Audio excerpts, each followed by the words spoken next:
संबलपुर गोविंदपुर थाना police सहायतार STF team एक जीवंत वज्रकाप्ता को उद्धार करने सहित 2 जन अभियुक्त को गिरफ्त करिसेंती।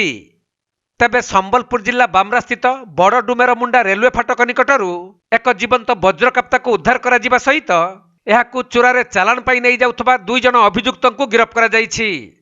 आउ सेमानक निकटरू नगद 8,000 टंका 2टी मोबाइल और गोटे कार जबत होईछि।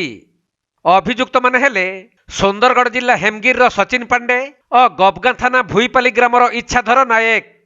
तेबे एक जीवंत वज्रकाप्ता को बेआईन भाव में चालान करा जाउथबार खबर पाई बामरा वन विभाग गोविंदपुर पुलिस सहायतार बामरा रेलवे स्टेशन बड़ डुमेर मुंडा फाटक निकटरे चढ़ाऊ करथिले।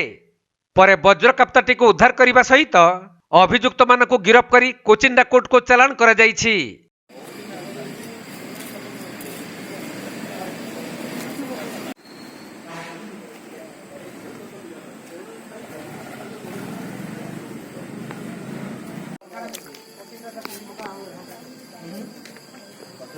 संबलपुर जिल्लारू विनोद कुमार सेठी रिपोर्ट, कोणार्क लाइव।